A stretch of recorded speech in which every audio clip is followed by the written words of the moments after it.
On today's video, it's time to wrap up Lost Kingdom 523 and give you a few pieces of information you didn't know about drama happening behind the scenes and how things worked out and how they ended up the way they are. I also have a great estimation of the total kills, deaths, and power lost in Kingdom 401 as we dropped from first place in Imperium in total power all the way down to 69.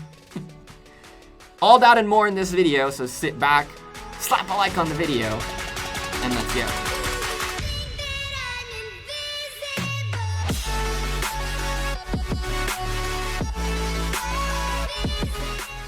Hey there YouTube, welcome back to Gekko Gaming.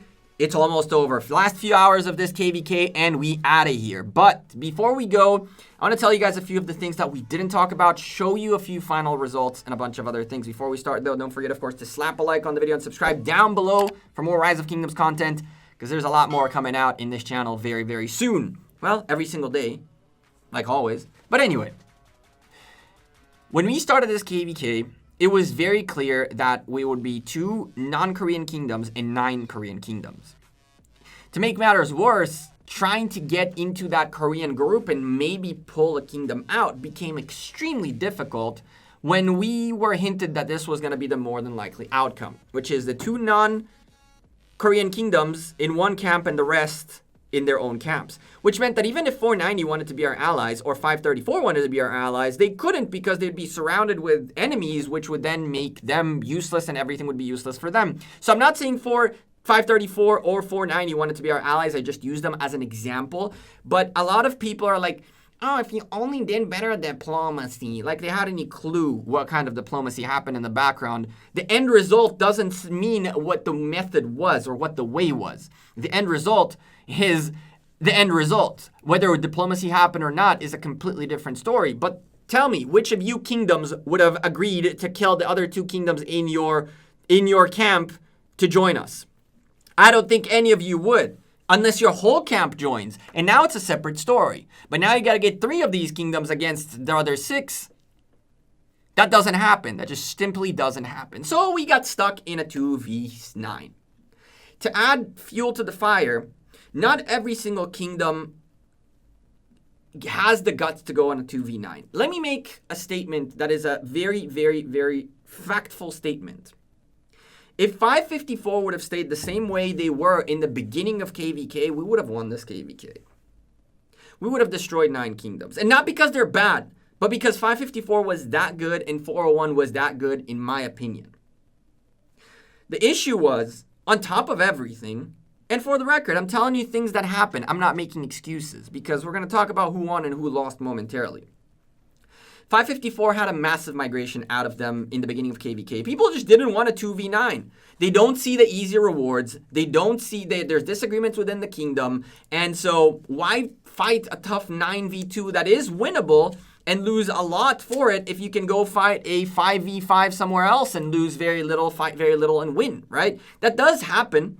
And I'll tell you, there's a lot of kingdoms and people out there who choose the easy route over the hard route, and that's not judging anyone, but it's one of the things that happen. And 554 just straight up went from being a super kingdom to losing about half of their people, if I'm not mistaken, or a good chunk of their stronger players, some leadership, and all that went to hell.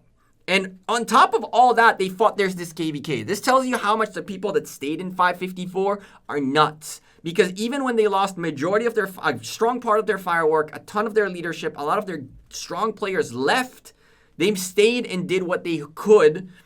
And that's still admirable in my book.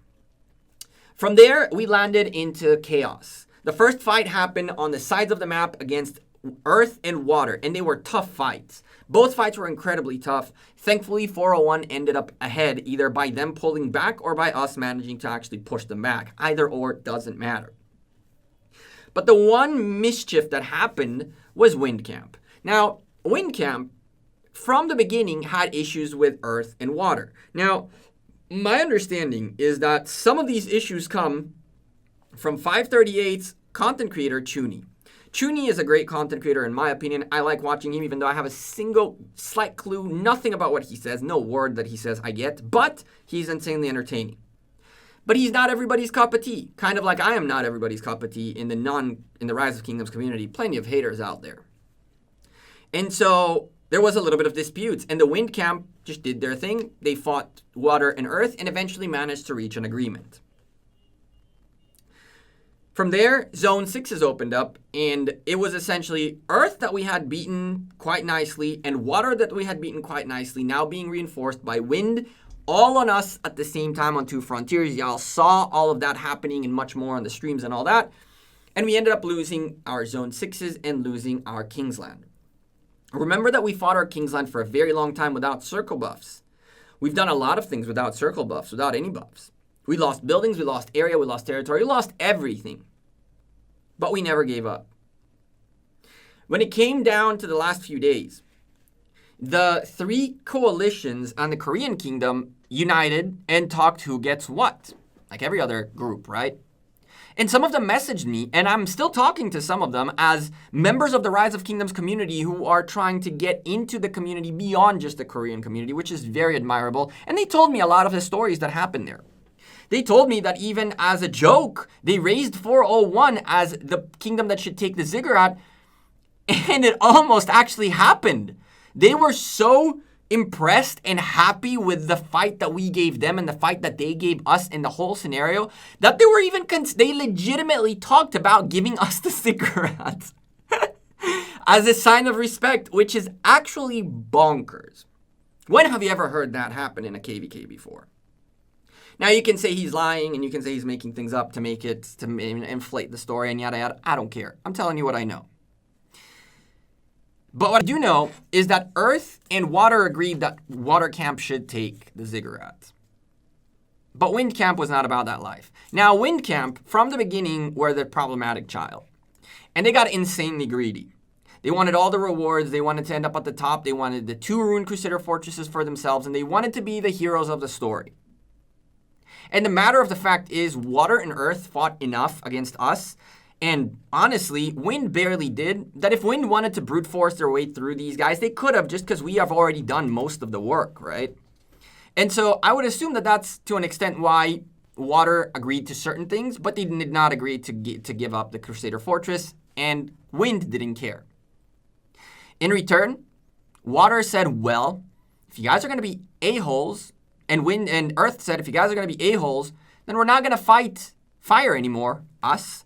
We're going to let you fight them. Good luck. And that opened up an opportunity for us on this side right here.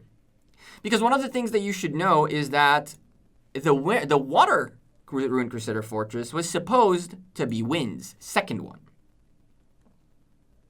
But as soon as Wind lost the friendship with Water and Earth did not do anything to help them. They, as a matter of fact, dipped out of here and left us an opening to take away all the rewards from the Wind Camp.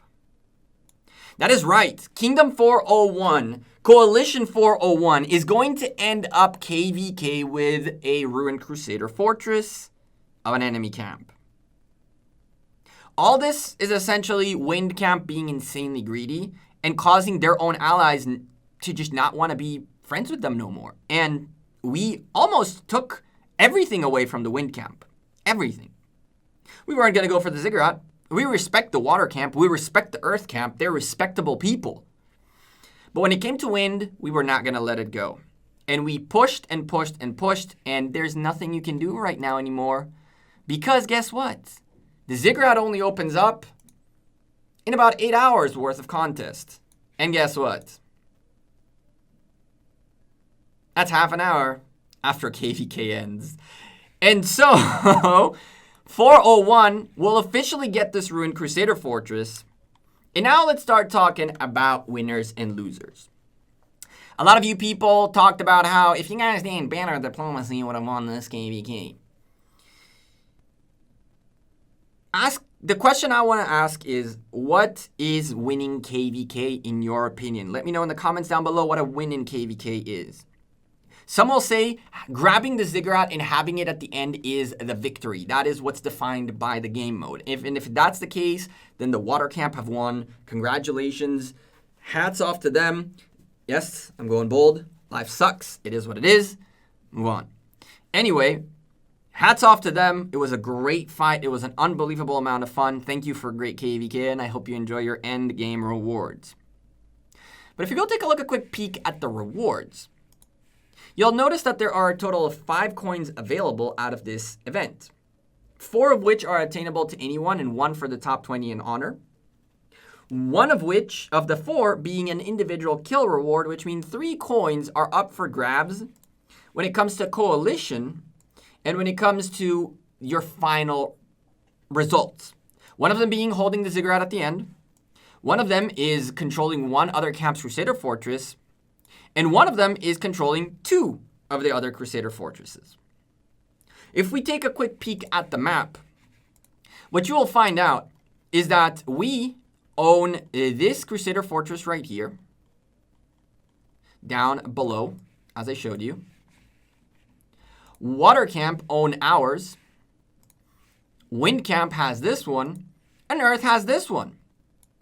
So, nobody is getting the 1 coin for 2 camps. That's already gone. So now the competition is for 2 coins. And out of these 2 coins, only 1 of 4 camps can get the 2 coins. The one that ends up with the ziggurat, and the others are going to get the 1 coin. So if we look at reward distribution, we're going to get just as much as Wind Camp is. And unfortunately for Earth Camp, they end up like us, and Water Camp will get an extra coin. But we actually end up with 2 coins. That's right, which is super dope. We're also controlling 6 camps of the other enemy. Sounds like some good rewards right there, don't you think? What we aren't doing is we're not holding a circle at all. A little bit of a shame right there. And not holding a sanctuary either, an extra one, which we thought to push for, but just, it was too much. Enough. So yes, maybe Wind Camp has this and that, and like us, plus these. But who really won? The guys who fought 2v9 and ended up with almost the same end game rewards, and the community's admiration for a great fight, and the hype of being part of the greatest KVK that's been in a very long time, or the other side that ended up with more rewards. I guess they win, right? That's okay. I'll give them the W. I don't care for the W. I feel like a winner. And I'll tell you why I feel like a winner. Because Kingdom 401 went from number 1 in Imperium in terms of power down to 69.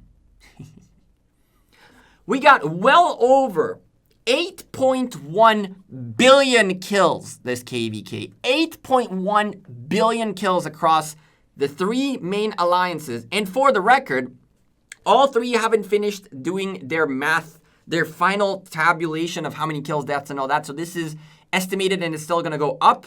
And Squad had 132 members total as members who came in to this KVK. 8.2 billion kills. Let that sink for a little bit. It's actually 8.156, but I rounded up because it's going to go up even further. LIIG barely got through half of their stats just yet, which are included in here. TN haven't gotten through their stats yet. Squad is still wrapping up their stats, so all this is still going to go up. We had over 1.1 billion dead troops, an 8-to-1 trade ratio, kills and deaths. You tell me who lost this KVK. 8.15 million kills, 1.12, 1.13 billion deaths, all of it in billions. Everything is in billions. And we lost a whopping 7+ billion power, this KVK, straight out of deads. This is before dropping power with all the yada yadas, fill your hospitals, all that BS. 7 billion power. From first place to 69, like that. 1.13 billion deads, 8.15 billion kills. And those numbers are still going to go up. Now, as always, at the end of KVK, if anyone didn't perform, the likelihood of them staying is going to be low. And anyone who wants to join 401 can always do that. Joining in the description down below, you'll find our Discord's recruitment link. Nobody in leadership told me to stop distributing it, so I'm still doing it. But I'm pretty sure we have already a massive migration as is. So if you really, really want to get in, you might as well go get it done today. Make sure you get in touch with someone today. Because I'm fairly confident I wasn't even like we're packed up to the jam, to the oh my goodness type of thing. But I don't know. So go down below into the link. Join the recruitment server. Pick a family you want to join. You might get the family you pick. You might get a different family. Up to you. Talk to our recruiters. Migration happening very soon. You don't want to miss it. Massive, massive, massive congratulations to all 11 kingdoms participating in this KVK. Again, I really, really, really want to thank our opposition, most of our opposition, particularly, we're talking about Earth and Water camps. Wind camp was a fun fight. I would have enjoyed if you guys were more civil, but that's okay. Can't win them all. Not all of the wind camp were not civil, by the way. Some very cool peeps out there, but leadership wasn't acting too nicely, not towards us and not towards their allies, so it is what it is. But I want to give another huge shout out to all the kingdoms in this KVK. It was crazily stupid. And hopefully in the next couple of days, we're going to get our troops back. We're going to start powering up. We're going to start making equipment and prepare this account for round 2 with 401.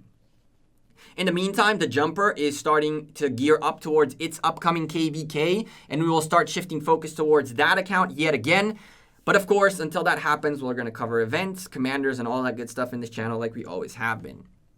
For now, I'm Gekko. I'm out of here. I appreciate every single one of you who dropped a like on this video. Subscribe to the channel down below. Massive shout out to my peeps in 401 and the ladies. Shout out to them ladies as well. It's important. There are a few ladies in here. Actually, more than you'd think. But anyway, I hope for 554 that those who stay manage to rebuild their kingdom. I think it's going to be awesome if they manage to do so. And until the next time, I'll see you all sooner rather than later. Enjoy the rest of your week and have a good one. Peace.